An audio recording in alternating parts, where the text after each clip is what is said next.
If one were to compile a list of the wealthiest individuals walking the face of the earth, the name Arthur Pendelton would consistently occupy a spot in the top 10.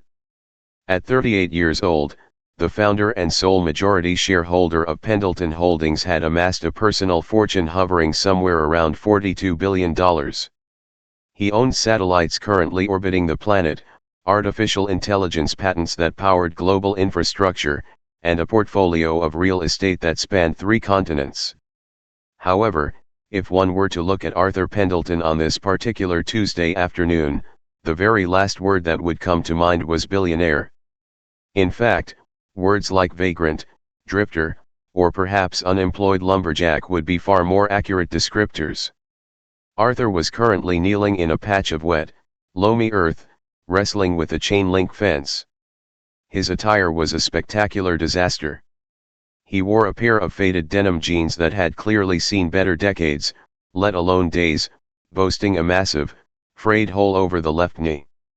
His torso was clad in a vintage, washed-out band t-shirt that had long since lost its original color, layered under a red and black plaid flannel shirt. The flannel was missing at least 3 buttons, and the right sleeve was torn near the cuff. But the clothes were only half the problem. Arthur was covered almost head to toe in a mixture of wet cement, dog hair, and bright cerulean blue paint. He was spending his afternoon at the Second Chances Animal Sanctuary on the outskirts of the city. While a normal billionaire might have simply written a tax-deductible check for a new adoption wing, Arthur preferred a more hands-on approach. He had written the check, of course a cool $2 million to fund the expansion, but he had also shown up at 6 a.m. with his own toolbox. For the past 8 hours, he had been pouring concrete for the new dog runs, painting the kennels, and playing with a hyperactive pack of rescued golden retrievers who had enthusiastically muddy paws. "I think that ought to hold it, Mr. Pendelton," said Sarah, the shelter manager, a young woman who still looked slightly terrified to have one of the world's most powerful tech magnates digging post holes in her backyard. Arthur wiped his forehead with the back of a filthy wrist, inadvertently smearing a fresh streak of blue paint across his brow. He grinned, his bright green eyes crinkling at the corners.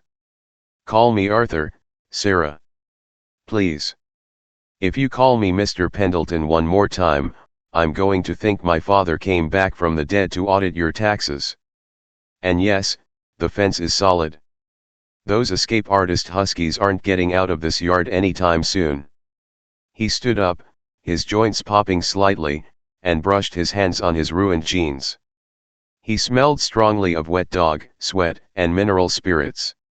"I should get going," Arthur said, glancing at a cheap, plastic Casio watch on his wrist. He had stopped wearing his $1 million Patek Philippe after scratching it on a tractor engine last year. "I have a board meeting at 4, and if I show up late again, my chief financial officer is going to have an aneurysm." "Thank you again, Arthur," Sarah said, beaming. "Not just for the money, but for, well, the sweat."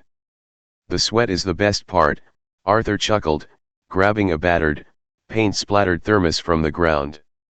"Have a great week, Sarah. I'll send a crew to finish the roofing on Thursday." Arthur walked toward the gravel parking lot, whistling a cheerful tune. Sitting among the modest sedans and hatchbacks of the shelter volunteers was Arthur's pride and joy, a 1998 Ford F-150 pickup truck. To call the truck weathered would be a profound understatement. The vehicle was a patchwork quilt of rust, faded forest green paint, and a replacement door that was inexplicably yellow. The rear bumper was held together by hope and heavy-duty zip ties. His board of directors constantly begged him to buy a fleet of armored Maybachs or at least a discreet Tesla, but Arthur refused. This truck, which he affectionately called Betsy, was the very vehicle he had lived out of when he started his first software company in his early 20s. It kept him grounded. It reminded him of what it meant to struggle. Unfortunately, it was also prone to breaking down. Arthur climbed into the driver's seat, the springs groaning in protest. He inserted the key and turned it. The engine sputtered, coughed like a lifelong smoker, and finally roared to life with a concerning rattle. "Good girl, Betsy, Arthur patted the dashboard lovingly, ignoring the glowing check engine light that had been permanently illuminated since 2015. He pulled out of the shelter and began the drive back toward the city center. His penthouse, a $40 million triplex overlooking the skyline, was located in the heart of the Silver Oak District, the most exclusive, hyper-wealthy neighborhood in the state. As Arthur drove, the scenery shifted from industrial parks and suburban sprawl to manicured lawns, towering palm trees, and designer boutiques. The contrast between Betsy and her surroundings grew starker with every mile. He rumbled past valets parking sleek Porsches and Lamborghinis, receiving horrified stares from pedestrians dripping in Gucci and Prada. Arthur just smiled and waved a muddy hand at them through the open window, the truck's air conditioning having perished a decade ago. He was only 3 blocks from his high-rise when disaster struck. It started with a subtle shudder in the steering wheel, followed by a rhythmic clanking sound from deep within the engine block. "Come on, Betsy, hold it together." "Just a few more blocks," Arthur coaxed, tapping the dashboard. Betsy, however, had given all she had to give. A sudden, violent bang echoed down the pristine, marble-lined street, startling a group of socialites sipping matcha lattes at a sidewalk cafe. Thick, acrid white smoke instantly billowed from beneath the truck's rusted hood, completely obscuring the windshield. The engine let out a pathetic, dying wheeze, and the power steering failed entirely. Arthur wrestled with the heavy wheel, managing to muscle the smoking, dead mass of metal toward the curb, scraping the tires against the expensive granite before coming to a complete stop. The silence that followed was heavy, save for the hissing of boiling coolant spraying all over the hot engine manifold. Arthur sat in the driver's seat for a moment, sighing heavily. He popped the hood release, grabbed his keys, and kicked his door open. The hinges shrieked as he stepped out onto the impeccably clean sidewalk. Standing on the sun-drenched street of the Silver Oak District, Arthur looked like an extra from a zombie apocalypse movie who had wandered onto a high-fashion runway. His boots left clumps of dried mud on the pristine pavement. The blue paint on his forehead was flaking off, and the tear in his flannel shirt flapped gently in the warm afternoon breeze. He walked to the front of the truck and lifted the hood, waving away the noxious cloud of steam. One look at the cracked engine block and the pool of dark oil vomiting onto the asphalt told him everything he needed to know. "Well, old girl," Arthur murmured softly, wiping grease on his already ruined jeans. "I think this is it. Rest in peace." He closed the hood with a dull thud. He needed to get to his board meeting, but he also needed a vehicle. He despised taking taxis, and calling his security detail to pick him up would result in an agonizing lecture from his head of security about the dangers of driving vintage death traps. Arthur looked around, shading his eyes from the afternoon sun. Directly across the wide, pristine avenue stood a building that looked less like a commercial establishment and more like a modern art museum. It was a sprawling, multi-story structure made entirely of seamless glass and brushed steel. The sign above the impossibly tall doors read, "Apex Prestige Motors" in minimalist, platinum lettering. Through the floor-to-ceiling glass, Arthur could see the inventory. These weren't just cars, they were rolling sculptures of engineering and unimaginable wealth. There were gleaming Aston Martins, aggressive-looking Lamborghinis, elegant Rolls-Royces, and a few hypercars so rare and expensive that they didn't even have price tags on the windshields. The showroom floor was polished black marble, reflecting the overhead spotlight so perfectly it looked like the cars were floating on water. Arthur scratched his scruffy, unshaven chin, leaving a fresh streak of engine grease on his jawline. "Well," Arthur muttered to himself, "I do need a new car." The thought of his current appearance didn't even cross his mind. When you have spent the last decade making decisions that alter global markets, you stop caring about what strangers think of your wardrobe. To Arthur, clothes were just fabric, and a car dealership was just a store that sold tools for transportation. He had money, they had cars. It was a simple transaction. Without a second thought, Arthur turned his back on the smoking corpse of his beloved truck and jaywalked across the luxurious avenue, his heavy, mud-caked steel-toe boots thudding against the pavement. As he approached the dealership, the grand, oversized glass doors detected his presence. They slid open silently, whispering on high-tech tracks, unleashing a wave of perfectly chilled, lavender-scented air conditioning. Arthur stepped over the threshold, his boots immediately emitting a loud, wet squeak against the immaculate black marble floor. A small chunk of dried gray cement dislodged from the heel of his boot and clattered loudly across the quiet, cavernous showroom. Inside, the atmosphere was hushed and reverent. Soft classical music played from hidden speakers. Several salesmen, dressed in bespoke three-piece suits that cost more than most people made in a year, were scattered around the floor. As the doors slid shut behind him, sealing him inside, the silence stretched. Every head in the showroom turned toward the entrance. Arthur Pendelton, the billionaire tech titan, stood amidst the millions of dollars of automotive perfection, smelling like a wet dog, bleeding engine oil onto the floor, and wearing a ripped flannel shirt. He smiled brightly, looking around at the horrified faces of the staff. "Afternoon, folks," Arthur called out cheerfully, his voice echoing off the glass. "I'm looking to buy a car." The silence inside Apex Prestige Motors was absolute. It was the kind of heavy, suffocating quiet usually reserved for cathedrals, high-stakes poker games, or the moments immediately following a spectacular public disaster. Arthur's cheerful greeting, "Afternoon, folks, I'm looking to buy a car," hung in the chilled, lavender-scented air, unanswered and violently out of place. To say Arthur stood out would be a criminal understatement.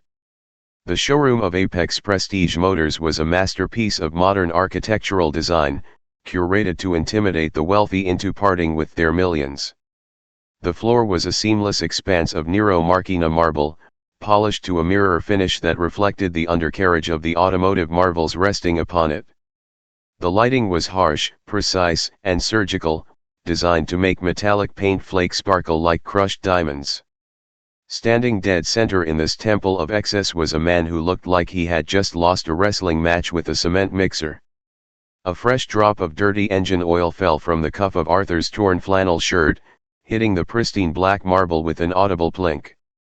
Behind the sleek, frosted glass reception desk, a junior sales associate named Maya froze, a glossy brochure slipping from her fingers to flutter to the floor. Across the room, two businessmen in tailored Brioni suits stopped murmuring to each other, staring at Arthur with wide, horrified eyes as if a rabid bear had just wandered through the sliding glass doors. But no one was more offended by Arthur's presence than Lance. Lance was the undisputed apex predator of Apex Prestige Motors. He was the senior sales executive, a man who measured his self-worth by the gross profit margins he pulled from international aristocrats and Silicon Valley heirs. Lance was clad in a bespoke, three-piece charcoal suit that clung to his frame with mathematical precision. His hair was slicked back with a pomade that cost more than a decent microwave, and his wrists were weighed down by a chunky, diamond-encrusted timepiece. Lance despised poor people. But more than that, he despised anything that disrupted the pristine aesthetic of his showroom. And right now, the man standing in the doorway was a walking, breathing disruption. Lance's nostrils flared, taking in the unmistakable olfactory cocktail of wet dog, dried mud, sweat, and burning transmission fluid wafting off Arthur. He aggressively adjusted his silk tie, plastered on a smile that did not reach his cold, calculating eyes, and marched across the showroom floor. He moved with the swift, aggressive grace of a shark zeroing in on a wounded seal. "Sir," Lance said, his voice dripping with a sickly sweet condescension that was loud enough for the entire showroom to hear. He stopped exactly 6 feet away from Arthur, clearly unwilling to enter his atmospheric splash zone. "I believe you have taken a wrong turn." Arthur blinked his bright green eyes, looking around the cavernous space. He spotted a magnificent, midnight blue Grand Tourer resting on a raised dais. "No, I don't think so. The sign outside says you sell cars." I am currently in the market for a car. Ergo, I am in the right place. Lance let out a sharp, breathy chuckle that conveyed absolutely zero amusement. He looked Arthur up and down, his eyes lingering on the massive tear in Arthur's jeans, the flaking cerulean blue paint on his forehead, and the heavy, mud-caked steel toe boots. "Sir, this is Apex Prestige Motors," Lance enunciated slowly, speaking to Arthur as if he were a particularly slow child. "We do not sell transportation. We curate bespoke automotive experiences for a highly exclusive clientele. The vehicles in this room require a verifiable net worth just to schedule a viewing appointment." Arthur scratched his unshaven chin, leaving another smudge of grease on his jaw. "Well, that sounds unnecessarily complicated. I just need something reliable. My truck sort of expired across the street." Arthur casually pointed a thumb over his shoulder toward the massive glass windows. Lance's gaze followed the gesture. Across the pristine avenue, resting against the curb like a metallic corpse, was Arthur's 1998 Ford F-150. A thin, pathetic wisp of white smoke was still curling out from beneath the buckled hood. A puddle of dark brown fluids was rapidly expanding across the street. Lance's eye twitched violently. The sheer audacity of this vagabond bringing that rolling biohazard into his visual perimeter was almost too much to bear. "I see," Lance said, his tone dropping an octave, the faux politeness beginning to fracture. "Sir, I am going to ask you to turn around and walk back through those doors. If you are looking for a public restroom to clean yourself up, there is a municipal park 3 blocks down, past the boutiques. There is also a used car lot near the highway, about 10 miles east of here. Perhaps they can finance a sensible, pre-owned sedan for you." Arthur, who regularly negotiated multi-billion-dollar mergers with ruthless corporate sharks, found Lance's petty snobbery utterly fascinating. He didn't feel insulted, he felt amused. It had been years since someone had spoken to him without the suffocating deference his wealth usually commanded. He decided to test the waters. "I appreciate the directions, truly," Arthur said, taking a step deeper into the showroom. His boot let out another horrific, wet squeak on the marble. "But I'm already here. And that blue one over there caught my eye. What is that, a V12 engine?" As Arthur moved, Lance panicked. He stepped sideways, physically blocking Arthur's path to the $1.2 million Aurelia Centurion on the dais. Lance held up both hands, his palms facing outward, as if warding off a physical blow. "Do not take another step," Lance hissed, his voice losing all pretense of customer service. "Do you have any idea what you are standing next to? The paint on that vehicle is a proprietary hyperchromatic blend. If you so much as brush against it with those rags you are wearing, the scratch will cost more to repair than you will earn in a lifetime." Arthur looked down at his torn flannel shirt. "They aren't rags. This is my favorite shirt. Very breathable. Listen to me, you absolute tramp," Lance spat, stepping uncomfortably close, though still holding his breath. "You are tracking mud onto imported Italian marble. You are disturbing my clients. I want you out of my showroom this second, or I will have security physically throw you onto the pavement." "Excuse me," a soft, hesitant voice interrupted. Both men turned. Maya, the junior sales associate, had emerged from behind the frosted glass reception desk. She was young, perhaps no older than 25, wearing a neat but distinctly off-the-rack navy suit. She looked terrified to be intervening, her hands clutching a silver tray, but her eyes held a spark of genuine empathy. On the tray rested a crystal glass and a frosted glass bottle of imported sparkling water. I just thought the gentleman might be thirsty," Maya stammered, stepping forward carefully. She offered the tray to Arthur. "It's quite hot outside today, sir. Would you like some water?" Arthur's face softened instantly. The arrogant amusement vanished, replaced by genuine warmth. "Thank you very much, miss. That's incredibly kind of you. He reached out with a grease-stained hand, carefully pinching the bottle by the cap to avoid dirtying the crystal glass or the silver tray. Before Arthur could open it, Lance spun on Maya, his face flushing a dangerous shade of crimson. Maya! What in God's name do you think you are doing? Lance barked, the sudden volume making her flinch. Did I authorize you to offer hospitality to vagrants? We reserve the San Pellegrino for clients, not for every stray beggar who wanders in off the street looking for a handout. I am sorry, Lance, Maya whispered, her cheeks burning with embarrassment. He looked like he'd had a rough day. His car broke down. I don't care if his house burned down. Lance hissed aggressively, pointing a manicured finger at her face. You are a junior associate on probation. Your job is to answer the phones and keep the brochures alphabetical. If you ever undermine me on the floor again, I will have Mr. Sterling fire you before your lunch break. Now take that tray back to the kitchen and stay out of sight. Maya swallowed hard, tears welling in the corners of her eyes. She gave Arthur a fleeting, apologetic look, bowed her head, and scurried quickly toward the back offices, disappearing behind a heavy oak door. Arthur watched her go. He slowly twisted the cap off the sparkling water.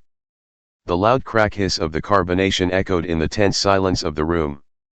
He took a long, slow sip, the cold water washing the dust from his throat. When Arthur lowered the bottle, the easygoing, eccentric gardener was gone. The bright green eyes that had been crinkling with amusement just moments ago were now fixed on Lance with a terrifying, absolute stillness.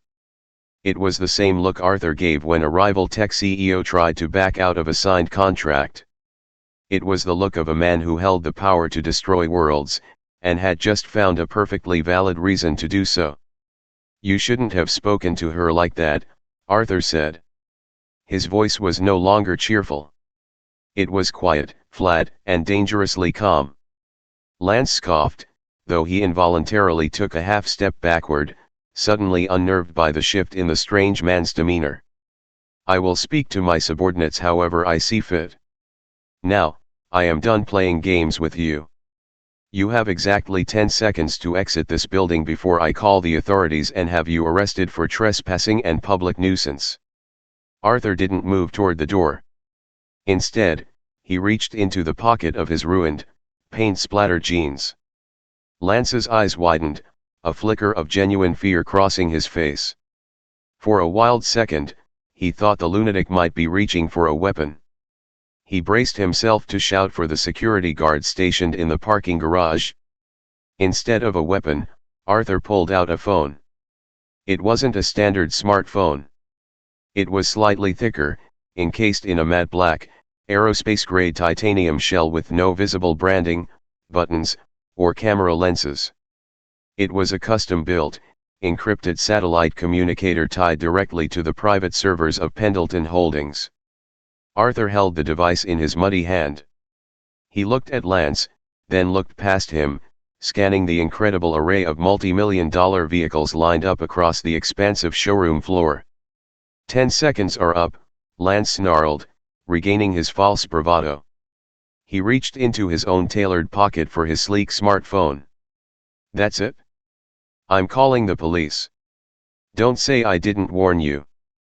Don't bother with the police, Arthur said softly, his thumb resting over the biometric scanner on his black device. The screen flared to life, illuminating the dirt and blue paint on his face. If you want to get the authorities involved, you're going to need corporate lawyers. Arthur pressed a single, unlabeled contact icon on his screen and brought the heavy titanium phone to his ear, never breaking eye contact with the furious, arrogant salesman standing before him. The game was over. It was time to buy a car. All of them. Lance stared at the matte black, titanium device in Arthur's muddy hand as if the stranger had just pulled the pin on a live grenade. In Lance's meticulously ordered world of high-end retail, where wealth was loudly telegraphed through Gucci loafers, Rolex Daytona watches, and platinum American Express cards, this man was an impossible anomaly. The phone didn't have a recognizable logo. It didn't look like an iPhone or a Samsung. To Lance's untrained eye, it looked like a bulky, outdated piece of military surplus garbage. "Oh, this is rich," Lance sneered, a nervous, jagged laugh escaping his lips. He let his own manicured hand drop away from his pocket, suddenly embarrassed that he had almost called the police on a delusional homeless man playing make-believe. "Who are you calling on your little walkie-talkie? The president? Batman? Let me guess, you're a secret billionaire undercover to test my customer service skills." The irony of the statement hung heavily in the chilled, lavender-scented air. Arthur didn't smile. He didn't frown. His bright green eyes remained locked on Lance with the cold, unblinking intensity of a predatory bird sizing up a particularly noisy field mouse. He pressed the phone to his ear and waited through a single, encrypted digital ringtone. "Security!" Lance suddenly barked, his voice echoing off the vaulted glass ceilings. He waved frantically toward a discreet corridor near the service bay. "Marcus! Get out here immediately. We have a trespasser who is refusing to vacate the premises." Before the heavy-set security guard could jog across the expansive showroom floor, a set of imposing, frosted glass double doors on the mezzanine level swung open. A man stepped out onto the glass-paneled balcony, looking down at the commotion with a deeply irritated scowl. This was Richard Sterling, the general manager of Apex Prestige Motors. If Lance was a shark, Sterling was the leviathan that swam in the deeper, darker waters of luxury commerce. He was a man in his late 50s with perfectly coiffed silver hair, a bespoke navy pinstripe suit, and the unmistakable posture of a man who spent his life catering to the whims of the ultra-rich while simultaneously looking down on anyone who couldn't afford a yacht. "Lance." Sterling's voice boomed over the soft classical music playing through the showroom's hidden speakers. He descended the floating glass staircase with measured, aggressive steps. "What in God's name is all this shouting? We have Mr. and Mrs. Vanderberg in the private viewing suite finalizing the paperwork on the McLaren, and they can hear you screaming like a fishmonger." Sterling reached the polished marble floor and marched over, his heavy leather Oxfords clicking sharply. Then, he saw Arthur. Sterling stopped dead in his tracks. His eyes widened, taking in the muddy steel-toe boots, the ripped, oil-stained jeans, the ruined flannel shirt, and the spectacular smear of blue paint across Arthur's forehead. A visceral look of disgust washed over the general manager's face, as if he had just discovered a dead rat floating in his vintage champagne. "Mr. Sterling, I apologize profusely," Lance said, immediately shifting into a fawning, defensive posture. He gestured toward Arthur with pure contempt. This individual wandered in off the street. His dilapidated pickup truck broke down out front, and he is bleeding engine oil onto our Nero Marchina marble. I asked him politely to leave, but he is becoming hostile and delusional. He's currently pretending to make a phone call, presumably to stall before Marcus physically removes him.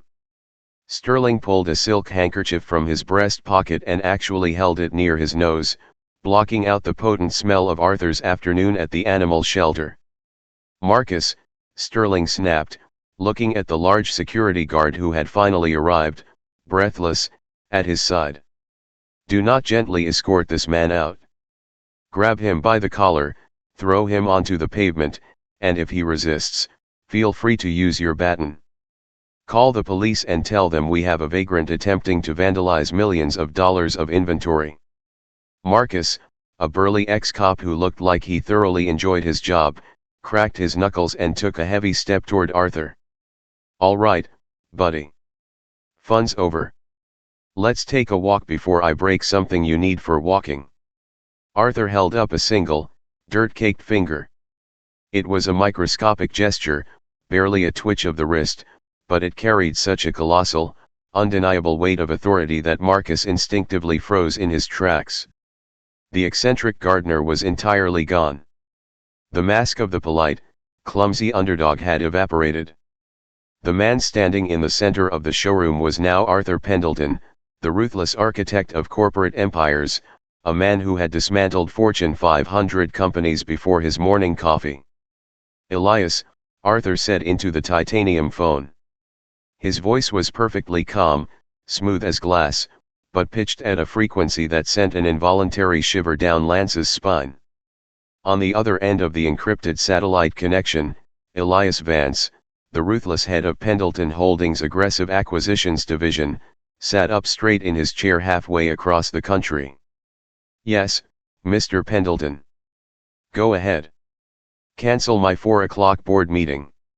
Tell the CFO he'll have to wait," Arthur instructed, his eyes never leaving Mr. Sterling's face.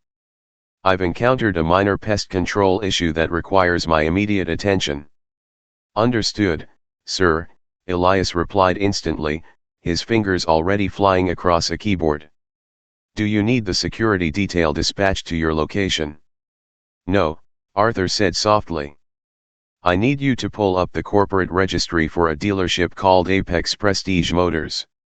It's in the Silver Oak district." Sterling let out a loud, mocking laugh, dramatically rolling his eyes at Lance. "Oh, the theatricality. He's looking up our corporate registry. What are you going to do, write a strongly worded letter to our customer service department? Marcus, grab him. I am tired of this charade." "If he touches me," Arthur said directly to Sterling, dropping his voice to a dangerous whisper, "I will ensure that not only do you never work in this city again, but your grandchildren will feel the financial repercussions of the lawsuit I drop on your head. Stay exactly where you are." Marcus hesitated, looking at Sterling. There was something terrifyingly real about the muddy man's threat. It didn't sound like the frantic raving of a lunatic, it sounded like a factual statement of impending doom. "I have the file, Arthur," Elias's voice crackled through the earpiece. "Apex Prestige Motors is a subsidiary. The parent company is Ascendant Auto Group, a mid-sized luxury automotive holding company based in the state. They own 14 high-end dealerships. Publicly traded, but currently struggling with liquidity issues. Stock is down 12% this quarter." Arthur smiled. It was not a nice smile. It was a baring of teeth. "Excellent," Arthur said. "Elias, I want to buy a car. But the salesmen here are being dreadfully rude. So, I think I'd rather buy the dealership." Lance snorted loudly, leaning against the fender of a nearby Aston Martin. "Buy the dealership? You can't even afford to buy a valve cap off that Aston Martin. This is pathetic." "Sir." Elias paused on the other end, accustomed to Arthur's eccentricities but wanting to be precise. "Do you mean you want me to arrange the purchase of the physical real estate of the Apex showroom?" "No, Elias. You aren't listening," Arthur said, his tone turning crisp and authoritative. The temperature in the room seemed to plummet. "I want you to buy Ascendant Auto Group. All of it. The entire parent company." Sterling's mocking smile faltered for a fraction of a second. The sheer scale of the lie, if it was a lie, was staggering. Ascendant Auto Group was valued at over $400 million. "A hostile takeover of the parent company, sir," Elias clarified, not missing a beat. "That will require a significant premium to execute instantly. It's highly irregular to bypass the board." "I don't care about the premium." "I don't care about the board," Arthur commanded, his voice echoing in the dead silence of the showroom. Maya, who had been peeking through the crack of the back office door, watched with wide, terrified eyes. "Liquidate whatever short-term tech assets you need to free up the capital. Offer the majority shareholders 40% above the current market asking price for an instant, cash-only transfer of controlling interest. Use the Pendelton Black Fund. I want the ink dry and the controlling shares in my portfolio in exactly 10 minutes." Lance and Sterling exchanged a glance. The technical jargon, the specific financial terms, the terrifying, casual mention of an instant cash-only transfer of hundreds of millions of dollars, it was too precise. The ragged man wasn't screaming about aliens or government conspiracies. He was giving highly technical, mercilessly efficient corporate commands. 40% above market? Sir, that's over $600 million in cash, Elias noted, though his keyboard was already clacking frantically in the background. Consider it done. I am initiating the aggressive buyout protocols now. I will have their CEO on a conference call with our legal team in 60 seconds. Thank you, Elias. Keep the line open, Arthur said. He lowered the heavy titanium phone from his ear, holding it loosely at his side. He slowly turned his head to look at the $1.2 million Aurelia Centurion sitting on its raised dais. Without asking permission, Arthur walked past a paralyzed Lance, his muddy boots leaving a terrible, filthy trail across the perfect floor. He stopped next to the hypercar. To Lance's absolute horror, Arthur reached out with a hand covered in dried cement and blue paint, and casually rested it flat against the pristine, hyperchromatic metallic hood of the car. He patted it twice, leaving two massive, dirty handprints on the $1 million finish. Hey! Lance shrieked, his voice cracking like a panicked teenager. He lunged forward, but Marcus the security guard grabbed his arm, suddenly unwilling to get involved. It's a nice car, Arthur said mildly, admiring the dirty handprints he had just left. He turned back to face Sterling, who was now slightly pale, though fighting to maintain his sneer. A bit flashy for my taste, but I suppose it will do for the weekend. You are insane, Sterling breathed out, his hands trembling slightly as he adjusted his cuffs. You are completely, utterly insane. Do you really expect me to believe you just bought a $400 million holding company over the phone while dressed like a garbage man? I didn't expect you to believe anything, Mr. Sterling, Arthur replied, walking slowly back toward the center of the room. He stopped right in front of the general manager, looking him dead in the eye. I expected you to be a decent human being to a man whose car broke down. I expected you to train your staff, he gestured to Lance, to have basic manners. But since you failed at both of those incredibly simple tasks, I decided to teach you a lesson in corporate hierarchy. This is a bluff, Lance spat, though he was now sweating profusely through his designer suit. He looked at Sterling for reassurance. He's bluffing, Mr. Sterling. He's a crazy person. Look at him. He's bleeding oil. Arthur checked his cheap, scratched plastic watch. Elias is very efficient. We have about 8 minutes left until the transfer is complete.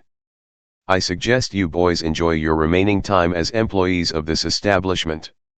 Sterling forced a laugh, but it sounded hollow, dry, and terrified. He crossed his arms over his chest, trying to project dominance. Fine. We will wait 8 minutes. And when the clock runs out, and nothing happens, I am going to have Marcus beat you to a pulp before the police drag you to a psychiatric ward. Deal, Arthur smiled, taking another sip of his sparkling water. The showroom descended into an agonizing, suffocating silence. The ticking of a nearby decorative wall clock sounded like hammer blows. 5 minutes passed. Then 6. Lance was shifting from foot to foot, his eyes darting frantically between Arthur and his own smartphone. Sterling stood rigid, a bead of cold sweat tracing a path down his temple.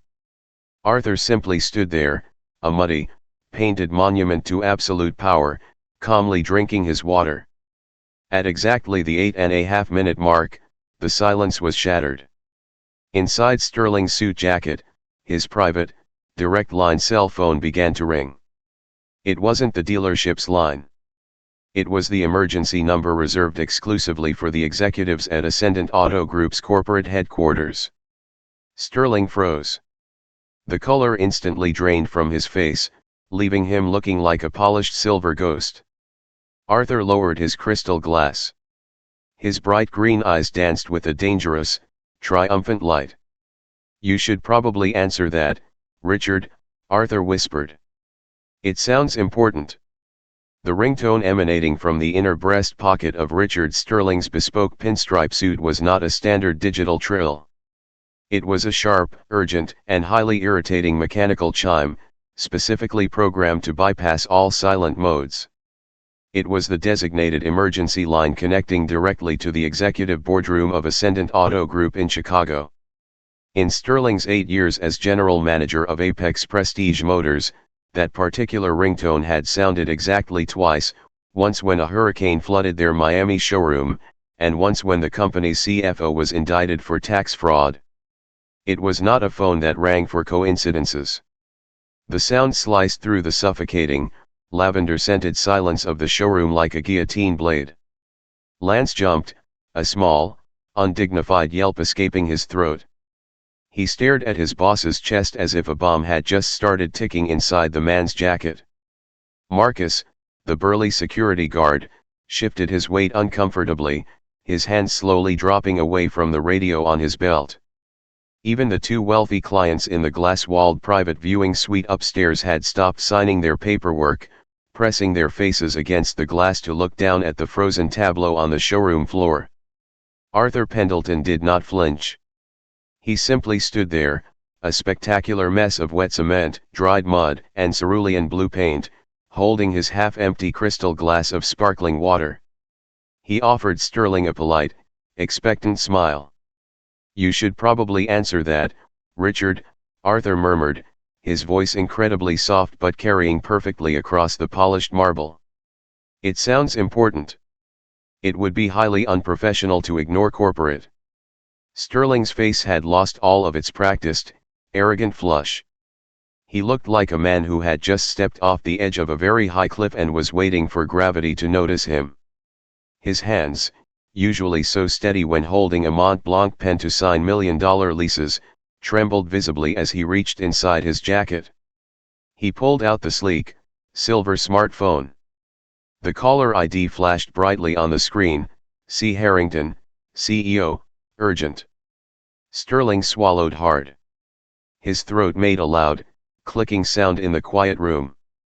He looked at the phone, then slowly, agonizingly, dragged his eyes back up to meet Arthur's bright green, unblinking gaze. "Answer it," Arthur whispered. It wasn't a suggestion. It was a command. Sterling's thumb hovered over the green accept button. He pressed it, bringing the phone to his ear with the slow, jerky movements of a malfunctioning animatronic.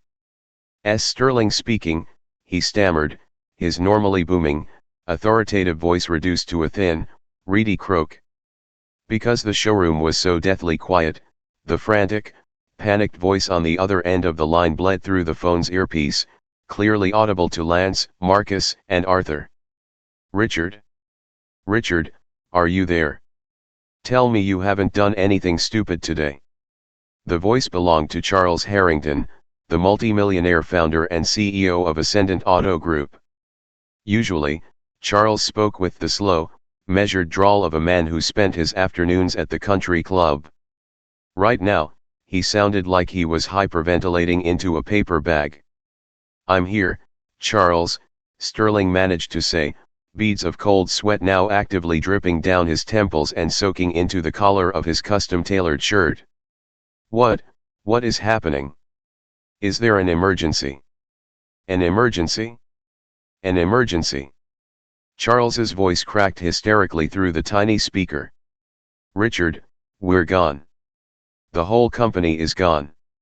I don't even know how it's legally possible, but it just happened." Lance stepped closer to Sterling, his mouth hanging slightly open, his heavily gelled hair suddenly looking ridiculous above his pale, terrified face. "Mr. Sterling," Lance whispered frantically. "Is it a prank?" "Hang up, it's a prank." Sterling ignored him, his eyes glued to the muddy man standing 10 feet away. "Charles, slow down. What do you mean we're gone? Ascendant is a publicly traded entity." "Not anymore, it isn't," Charles shrieked.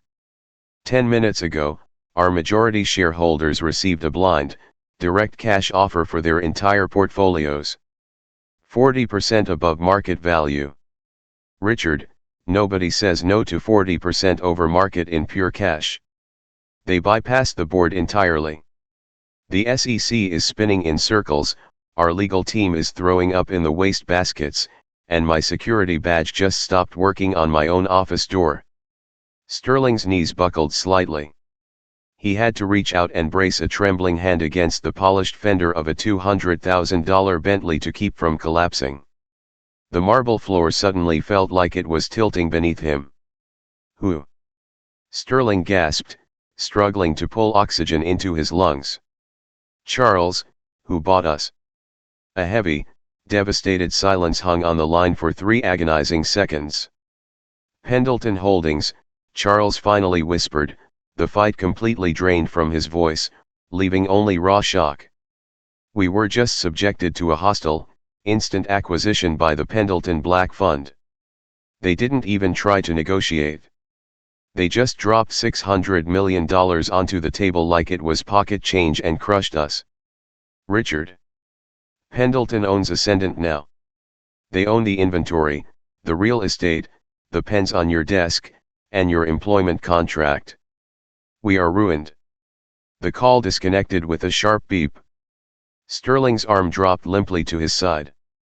The silver smartphone slipped from his slick, sweaty fingers and clattered onto the Nero Marquina marble floor, the screen cracking in a spiderweb pattern. He didn't even look down. He stared at the man standing in front of him. The man with the torn, oil-stained flannel shirt. The man with a massive hole in his left knee. The man who smelled like wet dog and was currently tracking dried cement across a showroom floor that required daily polishing. The man who, 10 minutes ago, had casually told a voice on a strange black phone, offer the majority shareholders 40% above the current market asking price for an instant, cash-only transfer. Use the Pendleton Black Fund. Pendleton, Sterling mouthed, the word tasting like ash on his tongue. He looked at the blue paint flaking off Arthur's forehead, and suddenly, the realization hit him with the force of a freight train. He wasn't looking at a homeless vagrant. He was looking at Arthur Pendleton, the eccentric, elusive tech titan who notoriously hated formal wear, hated the press, and spent his billions on strange philanthropic whims. Sterling had seen pictures of him in Forbes, usually wearing a simple hoodie or jeans, but he had never imagined the man would look like this. It's a trick, Lance suddenly hissed, breaking the silence. His voice was shrill, desperate, and dripping with denial. He pointed an accusatory, manicured finger at Arthur. He hacked your phone, Mr. Sterling. Or he had someone spoof the caller ID.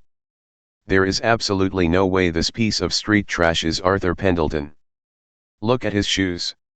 Arthur Pendleton wouldn't be caught dead driving that rusted piece of garbage parked across the street.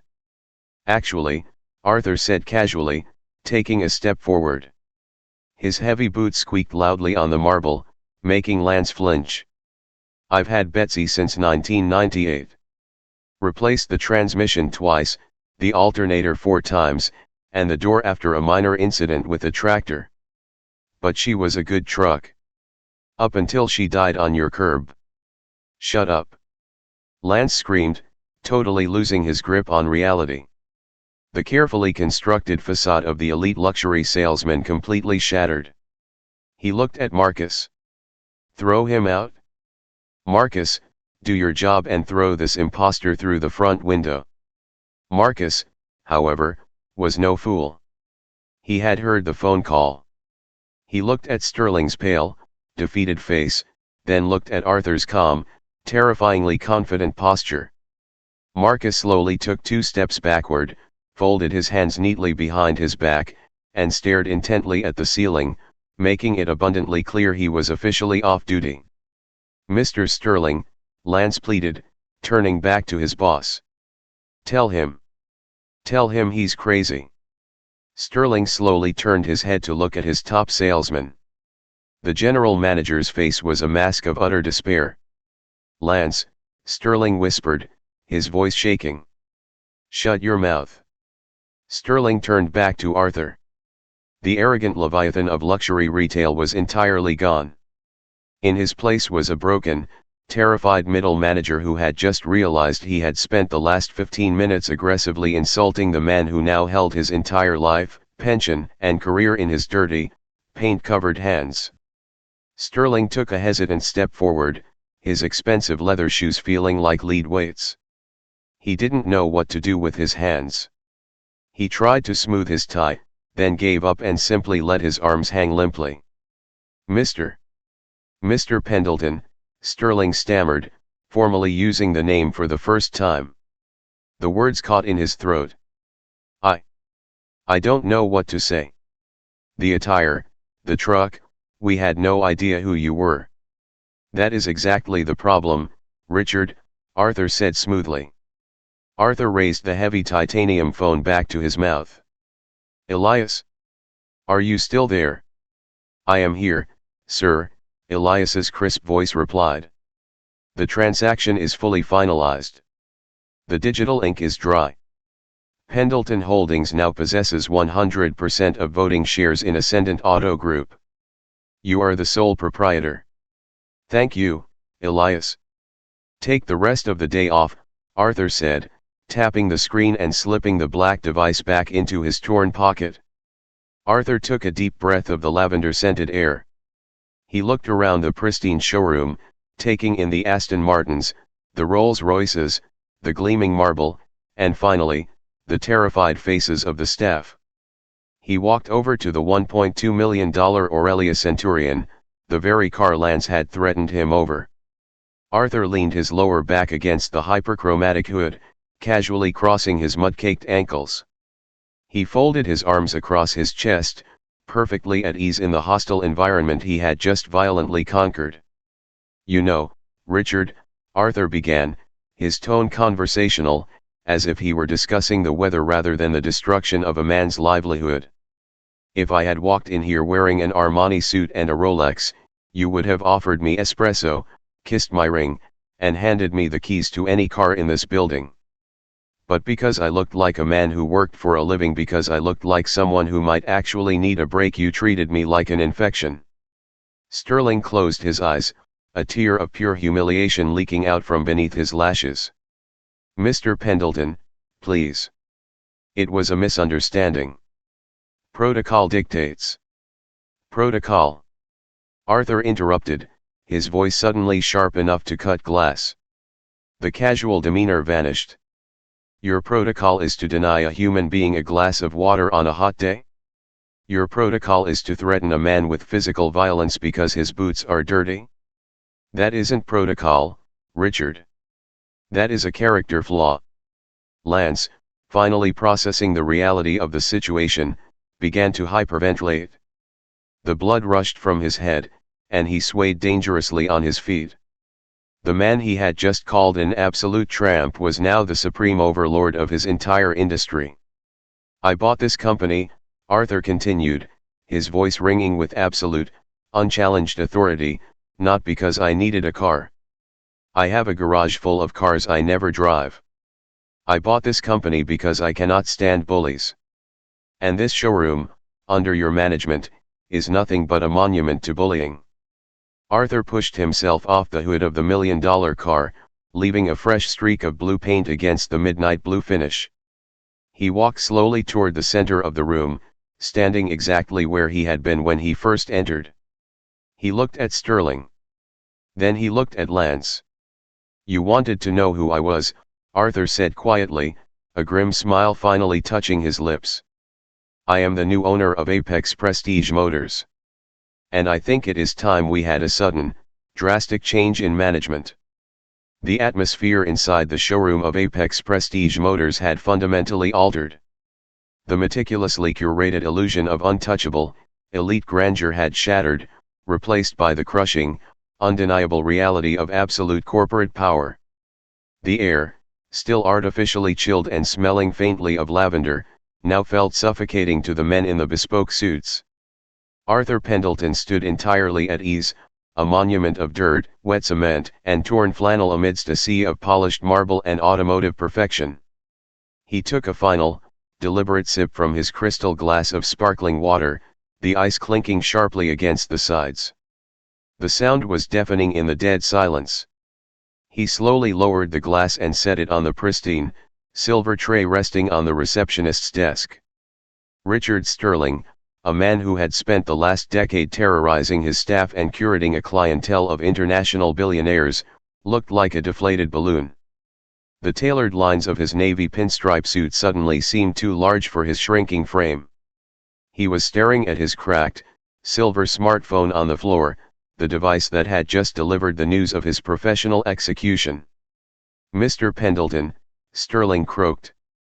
His voice, usually a booming baritone of authority, was a desperate, reedy whisper.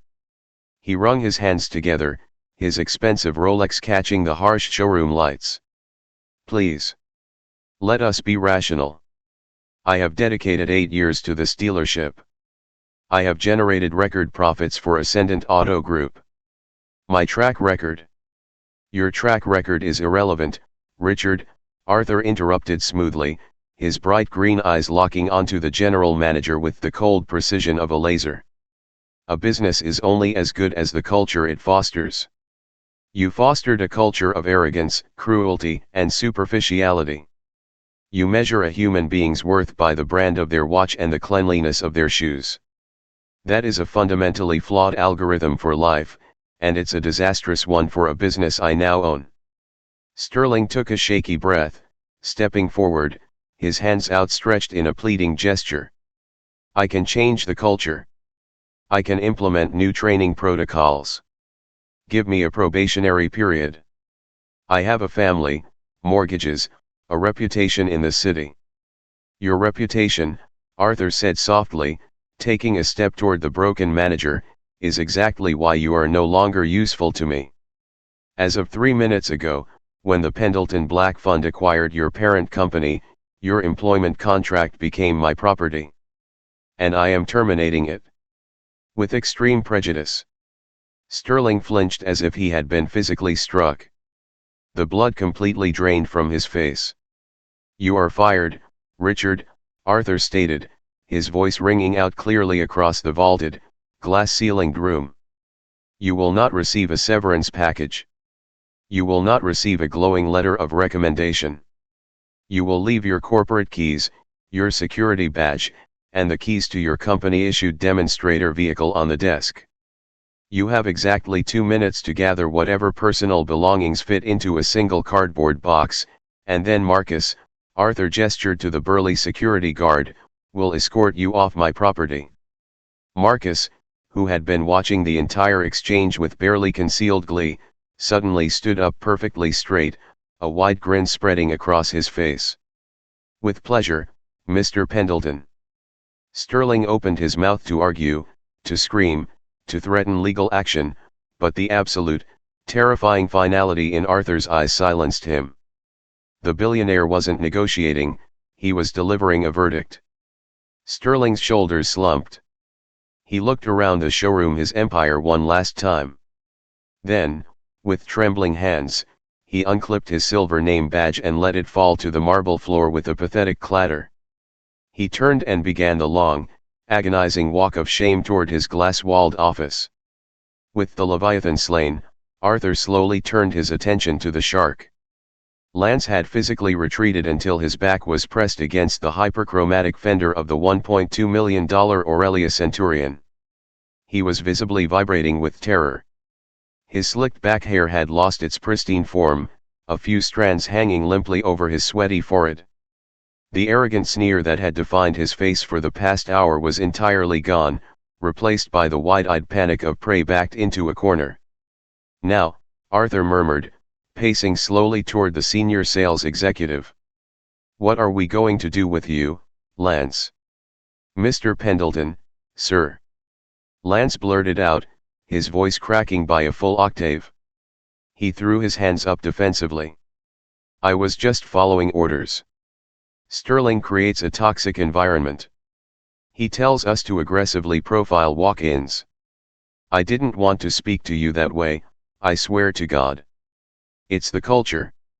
I'm a victim of the culture." Arthur stopped 3 feet away from Lance. He tilted his head, studying the terrified salesman the way a biologist might study a particularly unappealing insect. "Do not insult my intelligence, Lance," Arthur said quietly. "Sterling didn't tell you to mock my clothes. Sterling didn't tell you to offer me directions to a public restroom. You enjoyed it? You felt a rush of power by trying to humiliate a man you thought was beneath you. You are a snob down to your marrow." Lance swallowed hard, his Adam's apple bobbing frantically against his tight silk collar. I'm sorry. I'll resign. I'll pack my desk right now." "No, you won't," Arthur corrected him. "If you resign, you go down the street to the Porsche dealership, lie about why you left, and continue being a miserable, arrogant bully to the next person who doesn't meet your arbitrary aesthetic standards. I am not going to let you do that." Arthur looked past Lance, gazing through the massive glass windows that separated the pristine showroom from the sprawling, industrial detailing and service bays in the back of the building. He could see a crew of young men and women in gray jumpsuits, sweating as they painstakingly washed, waxed, and buffed the luxury vehicles before delivery. "You have a choice, Lance," Arthur declared, his voice echoing with absolute finality. "Option 1, I fire you right now. But I don't just fire you. I use the full, terrifying weight of Pendelton Holdings' legal and corporate influence to blacklist you from every high-end retail establishment on this continent. You will never sell a luxury good again. You'll be lucky to find a job selling used tires by the highway." Lance gasped, his hands clutching his chest as if his heart were failing. "Please, you can't." "Option 2, Arthur continued, ignoring the plea. He pointed a dirt-caked finger toward the glass wall of the service bay. "You take off that ridiculous, overpriced suit. You march into the back room, find a gray jumpsuit in your size, and you report to the head detailer. Your new title is Junior Car Washer. You will scrub rims, vacuum floor mats, and polish leather until your hands blister. Your salary is reduced to minimum wage, effective immediately." Lance stared at Arthur in sheer, unadulterated horror. The thought of performing manual labor, of being seen by his wealthy clients covered in soap suds and wax, was a fate worse than death. It was the ultimate, inescapable humiliation. You want me to wash cars?" Lance whispered, tears of sheer mortification finally spilling over his eyelashes. "Yes," Arthur smiled, a bright, genuine, entirely merciless smile. "And if I hear that you have complained even once, or if you leave a single water spot on a bumper, option 1 goes back on the table. So, what will it be, Lance? The street, or the sponge?" The silence stretched for 10 agonizing seconds. Lance looked at the front doors, imagining a life of unemployment and ruin. Then he looked at the service bay. Slowly, defeatedly, he reached up and began to unknot his silk tie. His hands were shaking so violently he could barely manage it. The sponge," Lance choked out, sobbing quietly. "Excellent choice. I suggest you start with my truck outside. Betsy could use a good hose down," Arthur said cheerfully. "Now get out of my sight." Lance didn't hesitate. He practically sprinted away from the Aurelia, pulling his tailor jacket off his shoulders as he fled toward the service bays, a broken, shattered man. Arthur watched him go, then took a deep, cleansing breath. The toxic air had finally been cleared. He turned around, scanning the empty showroom. His eyes landed on the frosted glass reception desk. "Maya," Arthur called out gently. "You can come out now." From behind the heavy oak door of the back offices, the young junior associate slowly emerged. Maya looked absolutely petrified. Her hands were clasped tightly in front of her off-the-rack navy suit, and her eyes were wide with a mixture of awe and sheer terror. She had just witnessed a man in muddy jeans systematically execute 2 of the most powerful men in her professional world in under 10 minutes. She walked forward hesitantly, stopping a respectful distance away. "Why yes, Mr. Pendelton." Arthur's entire demeanor softened. The ruthless corporate titan vanished, replaced once again by the eccentric, kind-hearted gardener who had spent the morning building fences for rescue dogs. He looked at Maya, his bright green eyes crinkling with warmth. "I believe I owe you an apology, Maya," Arthur said, his voice gentle and sincere. "I am sorry you had to witness all of that ugliness. Corporate restructuring is rarely a polite affair." It's okay, sir," Maya stammered, looking down at her sensible black pumps. "Look at me, Maya," Arthur requested. She slowly raised her head, meeting his gaze. "When I walked into this building," Arthur began, his tone serious and respectful, "I was actively bleeding engine oil onto your floor. I looked like a vagrant. I smelled terrible. Every other person in this room looked at me with disgust. But you didn't. You saw a human being who looked hot and tired, and you risked the wrath of your horrible boss to offer me a glass of water." Maya blushed deeply, a small, embarrassed smile touching her lips. "It was just a glass of water, sir. It's just common decency." "Common decency is the rarest commodity on the planet, Maya," Arthur corrected her. "And it is the absolute foundation of a successful business. People don't buy cars because of the horsepower, they buy them because of how the person selling it makes them feel. You have empathy. You have courage. And those are qualities I value above all else." Arthur reached into his torn pocket, bypassing the satellite phone, and pulled out a small, crumpled notepad and a cheap plastic pen. He scribbled something down, tore the paper out, and held it out to her. Maya stepped forward and took it with trembling fingers. She looked down. It was a single line of text with a number next to it. "Maya," Arthur said, his voice echoing in the quiet showroom. "As of this moment, I am officially promoting you to the position of General Manager of Apex Prestige Motors. The number on that paper is your new annual salary. It is triple what Sterling was making." Maya stared at the paper. The number written there was astronomical. It was life-changing. It was enough to pay off her student loans, buy her parents a house, and secure her future forever. Her breath caught in her throat, and fresh tears this time of overwhelming joy and shock flooded her eyes. "Mr. Pendelton.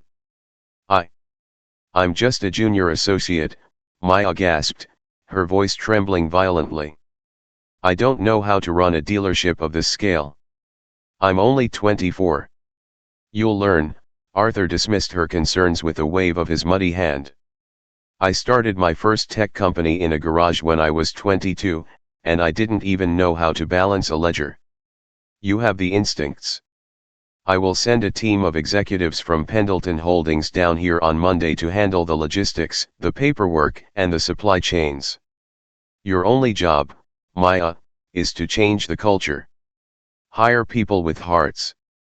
Fire anyone who acts like Lance.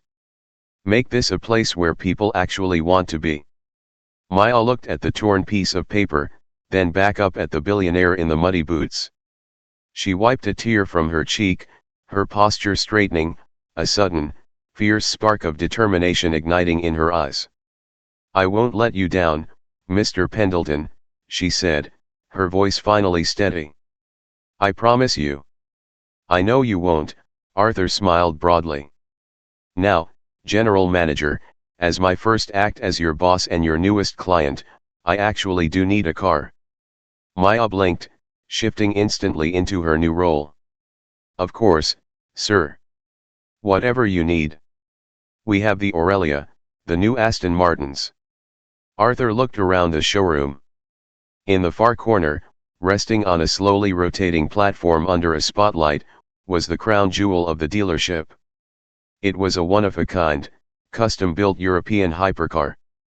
It was painted a staggering, aggressive matte black, low to the ground, looking less like a car and more like a stealth fighter jet designed for the asphalt. The price tag on the placard read, $3.2 million USD. Arthur pointed a dirty finger at it. "That one looks sufficiently fast." Maya smiled, a bright, Genuine expression. The Vengeance V12, sir. 0 to 60 in 2.1 seconds. It has an interior crafted from pure, hand-stitched Arctic white leather. Perfect, Arthur laughed. I hope the leather is easy to clean. Get me the keys. 3 minutes later, the massive, automated glass doors of Apex Prestige Motors slid open. The silence of the wealthy Silver Oak district was suddenly shattered by the apocalyptic, ear-splitting roar of a naturally aspirated V12 engine barking to life. Pedestrians on the sidewalk stopped and stared as the matte black hypercar rolled slowly out of the showroom and onto the sun-drenched pavement. Inside the cabin, surrounded by $3 million of automotive perfection, Arthur Pendelton sat in the driver's seat. His muddy steel-toe boots were resting on the plush, white lambswool floor mats. His torn flannel shirt was pressed against the immaculate Arctic white leather racing seats, leaving an immediate, spectacular smear of blue paint and brown dirt across the headrest. He gripped the carbon fiber steering wheel, feeling the immense power vibrating through the chassis. Through the massive glass windows of the dealership, Arthur could see Maya standing by the reception desk, waving at him with a massive grin on her face. In the background, through the glass of the service bay, he could just barely make out the figure of Lance, dressed in an oversized, baggy gray jumpsuit, miserably hauling a heavy bucket of soapy water toward the back door. Arthur smiled, a deep, satisfied grin. He honked the horn a sharp, aggressive blast and offered Maya a final, cheerful wink. He shifted the car into gear, slammed his muddy boot onto the accelerator, and launched the matte black hypercar down the pristine avenue, leaving nothing but a cloud of tire smoke and a totally transformed world in his wake.